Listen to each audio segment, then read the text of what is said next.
ചരിത്ര വിജയം നേടിയ നരേന്ദ്രമോദിക്ക് അഭിവാദ്യങ്ങൾ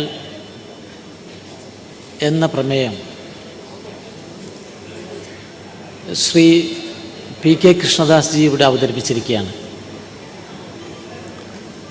അതിനെ ആത്മാർത്ഥമായി പിന്തുണയ്ക്കുകയാണ്.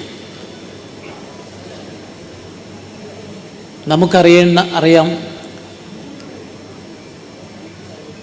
നരേന്ദ്രമോദിയുടെ നേതൃത്വത്തിലുള്ള ഈ വിജയം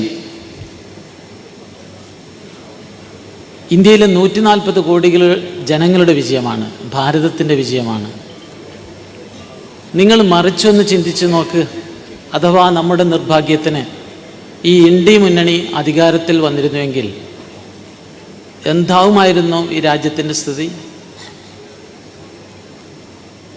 നമ്മുടെ ഷെയർ മാർക്കറ്റ് കുത്തിടിഞ്ഞു പോയ 1-2 ദിവസങ്ങളുണ്ടായിരുന്നു. അതുപോലെ നമ്മുടെ പ്രതീക്ഷകളെല്ലാം തകർന്ന് തരിപ്പണമാകുമായിരുന്നു. 10 കൊല്ലം കൊണ്ട് നരേന്ദ്രമോദി ചെയ്തിട്ടുള്ള ഏറ്റവും വലിയ സംഗതി, ഇന്ത്യയുടെ രാഷ്ട്രീയ ശരീരത്തിലെ ക്യാൻസറിന് ചികിത്സ നൽകിയ അദ്ദേഹം അഴിമതി ഭരണരംഗത്ത് അല്ലെങ്കിൽ നേതൃത്വ രംഗത്തു നിന്ന് ഒഴിവാക്കി.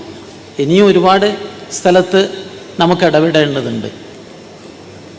ഒരുപക്ഷെ അദ്ദേഹം അഴിമതി ഇല്ലാതാക്കുന്നതിന് ചെയ്തിട്ടുള്ള ഒരു സംഗതി എനിക്ക് ബോധ്യപ്പെട്ടത്, ഡിജിറ്റലൈസേഷനിലൂടെ അഴിമതി ഇല്ലാതാക്കാൻ കഴിയുമെന്ന് അദ്ദേഹം കണ്ടുപിടിച്ചു. അതിൻ്റെ നല്ല അനുഭവം എനിക്കുണ്ട്. നാഷണൽ ഹജ്ജ് കമ്മിറ്റി ചെയർമാൻ എന്ന നിലയിൽ അവിടെ ചെന്നപ്പോൾ എനിക്ക് മനസ്സിലാക്കാൻ കഴിഞ്ഞത് അഴിമതിയുടെ ഒരു വലിയ കൂത്തരങ്ങായിരുന്നു.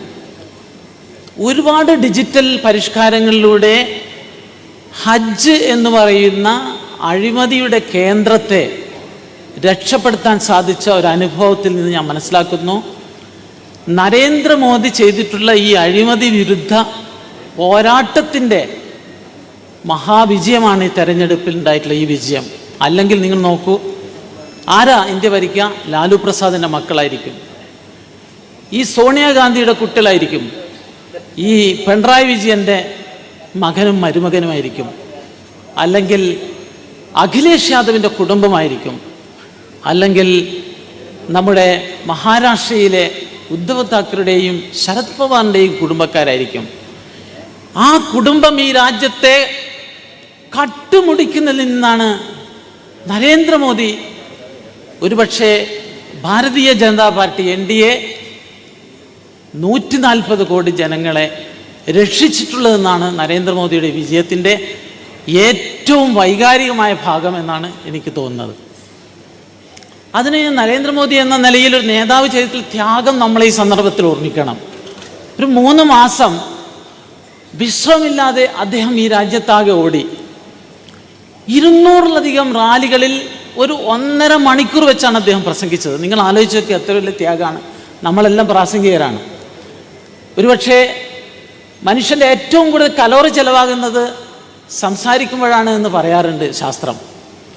അത്രമാത്രം ത്യാഗം ചെയ്തു നരേന്ദ്രമോദി. മാത്രമല്ല, നമ്മുടെ അവസാനത്തെ കാര്യകർത്താവ് വരെ നടത്തിയിട്ടുള്ള മഹാത്യാഗത്തിൻ്റെയും സഹനത്തിൻ്റെയും ഫലമായിട്ടുണ്ടായിട്ടുള്ള ഏറ്റവും വലിയ വിജയം എന്ന് പറയുന്നത് ഈ രാജ്യത്തെ അഴിമതിയിൽ നിന്ന് രക്ഷിച്ച ഒരു മഹാവിജയമാണ്. അതിന് നേതൃത്വം നൽകിയ നരേന്ദ്രമോദിയെ ഞങ്ങൾ അഭിനന്ദിക്കുന്നു. മറ്റൊന്ന്, അഴിമതി പോലെ തന്നെ ഈ രാജ്യത്തെ ഏറ്റവും വലിയ പ്രശ്നം ദാരിദ്ര്യമായിരുന്നു. നരേന്ദ്രമോദി ദാരിദ്ര്യ നിർമ്മാർജ്ജനത്തിന് 300ഓളം ജനക്ഷേമ പദ്ധതികൾ നടപ്പിലാക്കി, വികസന പദ്ധതികൾ നടപ്പിലാക്കി. അതിൻ്റെ ഒരു ശക്തി നമുക്ക് മനസ്സിലാക്കണമെങ്കിൽ മോദിജി പറയാറുണ്ട്, നമ്മളാരും പ്രസംഗിക്കാറില്ല, അദ്ദേഹം എപ്പം പറയും, 25 കോടി ജനങ്ങളെ ദാരിദ്ര്യരേഖയ്ക്ക് മുകളിലെത്തിച്ച ഗവൺമെൻറ്റാണ് എൻ്റെ ഗവൺമെൻറ് എന്ന്. അത് നമ്മുടെ വീട്ടിനടുത്ത്, നമ്മുടെ ചുറ്റുവട്ടത്തും നമുക്ക് കാണാൻ സാധിക്കും. പക്ഷേ ആ 25 കോടി ജനങ്ങൾ നമുക്ക് വോട്ട് ചെയ്തിട്ടുണ്ടോ, ആനുകൂല്യം കിട്ടിയവർ വോട്ട് ചെയ്തിട്ടുണ്ടോ എന്നുള്ളതൊക്കെ നമ്മൾ തീർച്ചയായും സൂക്ഷ്മമായി പരിശോധിക്കേണ്ട വിഷയമാണ്. പക്ഷേ മോദിക്ക് നൽകാനുള്ള ഏറ്റവും വലിയ അഭിനന്ദനം എന്ന് പറയുന്നത് ദാരിദ്ര്യരേഖയിൽ നിന്ന് മനുഷ്യരെ അദ്ദേഹം കൈപിടിച്ചുയർത്തിയിരിക്കുന്നു എന്നുള്ള ഏറ്റവും വലിയ സംഭവമാണ്. പക്ഷെ വോട്ട് നമുക്ക് കിട്ടുന്നില്ല. ഇപ്പോൾ നമ്മുടെ കേന്ദ്രമന്ത്രി ഗിരിരാജ് കിഷോർ കഴിഞ്ഞ ദിവസം എക്സിൽ പോസ്റ്റ് ചെയ്തത് നിങ്ങൾ കണ്ടിട്ടുണ്ട്. അദ്ദേഹം തൻ്റെ അയൽവക്കത്തുള്ള ഒരു മുസ്ലിം, അദ്ദേഹത്തിൻ്റെ വീട്ടിൽ സ്ഥിരം വരുന്ന ഒരു സാധാരണ ഒരു മുസ്ലിം സുഹൃത്തിനോട് അദ്ദേഹം ചോദിച്ചു, പിന്നെ നിങ്ങൾക്ക് വീട് തന്നിട്ടില്ലേ, നിങ്ങൾക്ക് ടോയ്ലറ്റ് കിട്ടിയിട്ടില്ലേ, ഗ്യാസ് കണക്ഷൻ കിട്ടിയിട്ടില്ലേ, അതുപോലെ തന്നെ ആയുഷ്മാൻ്റെ പോലെ ചികിത്സാ സഹായം കിട്ടിയിട്ടില്ലേ എന്നൊക്കെ പറഞ്ഞപ്പോൾ തലകുലുക്കി. എന്നിട്ട് അവസാനം ചോദിച്ചു ആർക്കാ വോട്ട് ചെയ്തത്. ആ മുസ്ലിം സുഹൃത്ത് പറഞ്ഞത് ഞാൻ BJPക്കല്ല വോട്ട് ചെയ്തെന്ന് പറഞ്ഞു. എന്തുകൊണ്ടാണെന്ന് ചോദിച്ചപ്പോൾ അദ്ദേഹം പറഞ്ഞു, എൻ്റെ ജമാഅത്ത് നിന്ന് ജുമാ നമസ്കാരത്തിന് ശേഷം ഖുത്ബയിൽ പള്ളിയിലെ പ്രസംഗത്തിൽ ഇമാമ് ഇത് ദീനെ രക്ഷിക്കാനുള്ള പോരാട്ടമാണ്, ഇക്കൊല്ലം BJPക്കെതിരെ വോട്ട് ചെയ്യണമെന്ന് അദ്ദേഹം ആഹ്വാനം ചെയ്തു. ഞാനൊരു വിശ്വാസിയാണ്, അതുകൊണ്ട് ഞാൻ നിങ്ങൾക്ക് വോട്ട് ചെയ്തിട്ടില്ല എന്ന് നിറഞ്ഞ കണ്ണുകളോടെ ഗിരിജാൽ കിഷോറിനോട് പറഞ്ഞു എന്ന് പറഞ്ഞ് അദ്ദേഹം തന്നെ ട്വീറ്റ് ചെയ്തിട്ടുണ്ട്. അപ്പം അങ്ങനെ ആളുകൾ നമുക്ക് വോട്ട് ചെയ്തിട്ടില്ലെങ്കിലും പ്രിയപ്പെട്ടവരെ, ഈ രാജ്യത്തെ അഴിമതിയിൽ നിന്ന് രക്ഷിച്ചതുപോലെ ദാരിദ്ര്യത്തിൽ നിന്ന് രക്ഷിച്ചു എന്നുള്ളതാണ് നരേന്ദ്രമോദിയുടെ മഹത്തായ വിജയം. ഈ വിജയത്തെ അഭിനന്ദിക്കുന്നത് 140 കോടി ജനങ്ങളെ, ഈ ഭാരതത്തെ അഴിമതിയിൽ നിന്നും ദാരിദ്ര്യത്തിൽ നിന്നും രക്ഷിച്ച ഒരു തെരഞ്ഞെടുപ്പ് വിജയമാണിത്.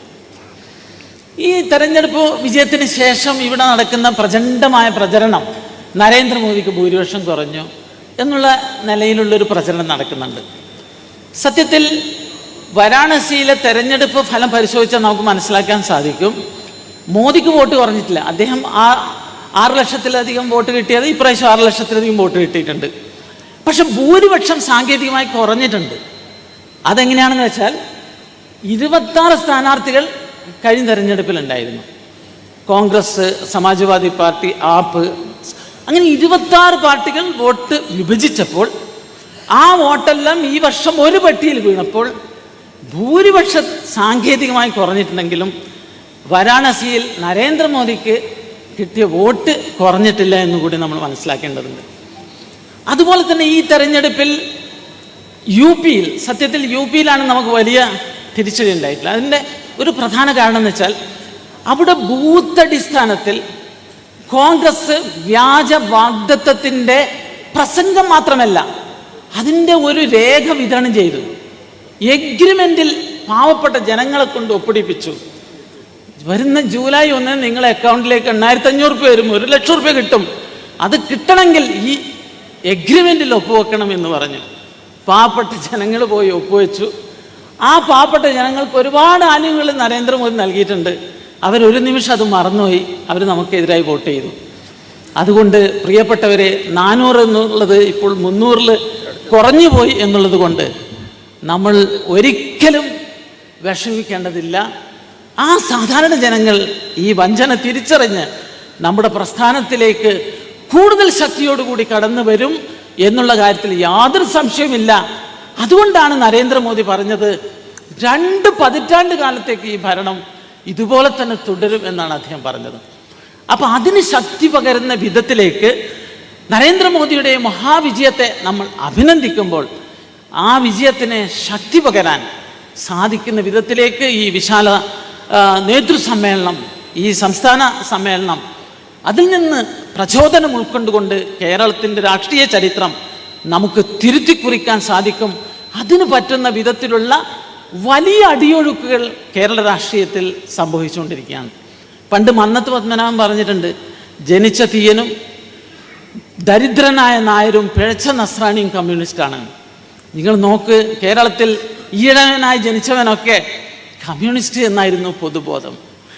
ആ അടിത്തറയിലാണ് വലിയ മാറ്റം ആരംഭിച്ചിരിക്കുന്നത്. ഇത് നരേന്ദ്രമോദിയുടെ അദ്ദേഹം ഉയർത്തിക്കൊണ്ടുവന്ന വികസനക്ഷേമ രാഷ്ട്രീയത്തിന് കിട്ടിക്കൊണ്ടിരിക്കുന്ന, അഴിമതി വിരുദ്ധ രാഷ്ട്രീയത്തിന് കിട്ടിക്കൊണ്ടിരിക്കുന്ന കേരളത്തിനുള്ള ഒരു അംഗീകാരമാണ്. കേരളത്തിൽ നമ്മൾ ഉയർത്തിക്കൊണ്ടുവരുന്നത് വികസന രാഷ്ട്രീയമാണ്. ഇവിടെ സുരേന്ദ്രജി അദ്ദേഹത്തിൻ്റെ അധ്യക്ഷ പ്രസംഗത്തിൽ സൂചിപ്പിച്ചു കേരളത്തിലെ വികസന വിഷയങ്ങൾ. കേരളത്തെ രക്ഷപ്പെടുന്നതിന് വേണ്ടി പറ്റുന്ന ഒരുപാട് പുതിയ ആശയങ്ങൾ മുന്നോട്ട് വെച്ചുകൊണ്ട് അതിനെ സംബന്ധിച്ച് ഈ വിശാല സമ്മേളനത്തിന് ശേഷമുള്ള നമ്മുടെ മീറ്റിങ്ങുകളിലെ ആശയങ്ങൾ രൂപപ്പെടുത്തിക്കൊണ്ട് കേരളത്തിൻ്റെ വികസന രാഷ്ട്രീയം മുന്നോട്ട് വെച്ചുകൊണ്ട് നമുക്ക് ഈ പ്രസ്ഥാനത്തെ വിജയിപ്പിക്കാൻ, മുന്നോട്ട് കൊണ്ടുപോകാൻ സാധിക്കും എന്ന് തന്നെയുള്ള ശുഭാപ്തി വിശ്വാസമാണ് ഈ പ്രമേയത്തെ പിന്തുണച്ചുകൊണ്ട് എനിക്ക് പറയാനുള്ളത്. ഇവിടെ ഒരു കാര്യം കൂടി സൂചിപ്പിക്കട്ടെ. എന്താണ് രാഹുൽ ഗാന്ധിയുടെ സ്ഥിതി? അദ്ദേഹത്തിന് 99 സീറ്റ് കിട്ടിയത് ഇവിടെ കൃഷ്ണദാസ് ജി കൃത്യമായി പറഞ്ഞു ആ മുന്നണികളുടെ സഹായത്തോടു കൂടിയാണ്. അത് കൃത്യമായി മനസ്സിലാക്കണമെങ്കിൽ അവർ ഒറ്റക്ക് മത്സരിച്ചത്, കോൺഗ്രസ് മുന്നണിയല്ലാതെ മത്സരിച്ചത് 64 സീറ്റുകളിലാണ്. അതിൽ 2 സീറ്റ് മാത്രമാണ് രാഹുൽ ഗാന്ധി ജയിച്ചത്. അതിൽ നിന്ന് മനസ്സിലാക്കേണ്ടത് കോൺഗ്രസ് തിരിച്ചു വന്നിട്ടില്ല, കോൺഗ്രസിന് തിരിച്ചു വരാനും സാധിക്കില്ല. അത് വളരെ കൃത്യമാണ്. അദ്ദേഹത്തിന് യാതൊരു പക്വതയില്ല. നിങ്ങൾ കണ്ടില്ലേ, അവിടെ പാർലമെന്റിൽ സാധാരണ സത്യപ്രതിജ്ഞ ചൊല്ലി കഴിഞ്ഞാലേ അവിടെ ഒരു കീഴ്വഴക്കുണ്ട്. അവിടെ സഭാനാഥനെ അല്ലെങ്കിൽ സ്പീക്കറെ നമ്മൾ അഭിവാദ്യം ചെയ്തുകൊണ്ട് മാത്രമേ മടങ്ങാൻ പാടുള്ളൂ. രാഹുൽ ഗാന്ധി സത്യപ്രതിജ്ഞ ചെയ്യുന്ന ആ വീഡിയോ നിങ്ങളുടെ മനസ്സിലുണ്ടാവും. അവിടെ ഇത് വായിച്ച് മുദ്രാവാക്യം വിളിച്ച് ഇറങ്ങി പോവാണ്. അങ്ങനെ സീനിയേഴ്സ് ആയിട്ടുള്ള ആൾ പറഞ്ഞു സ്പീക്കറെ കൊണ്ട് തൊഴുതിട്ട് വരണമെന്ന്. സ്പീക്കറെ തൊഴുതിന് ശേഷം അവിടുത്തെ മാർഷലിന് കൈപിടിച്ച് ബാക്കിയുള്ള കൈ കൊടുത്ത് ആകെ കൊളാക്കി. തീരെ പക്വതയില്ലാത്ത ഈ മനുഷ്യന് ഈ ഇന്ത്യൻ രാഷ്ട്രീയത്തിൽ കോൺഗ്രസിനെ തിരിച്ചു കൊണ്ടുവരാൻ സാധിക്കില്ല.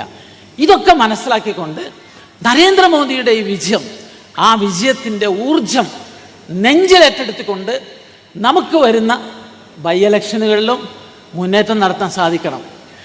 ലോക്സഭയിൽ നമുക്ക് അക്കൗണ്ട് ഓപ്പൺ ചെയ്യാൻ സാധിച്ചതുപോലെ ഈ പാലക്കാട് നിയമസഭ ബൈ ഇലക്ഷനോടുകൂടി കേരള നിയമസഭയിൽ നമ്മൾ അക്കൗണ്ട് ഓപ്പൺ ചെയ്യുമെന്നുള്ള പ്രതിജ്ഞയുമായി നമുക്ക് മുന്നോട്ട് പോകാം എന്ന് മാത്രം പറഞ്ഞു വെച്ചുകൊണ്ട് കൃഷ്ണദാസ് ജി അവതരിപ്പിച്ച ഈ പ്രമേയത്തെ പിന്തുണക്കുന്നു.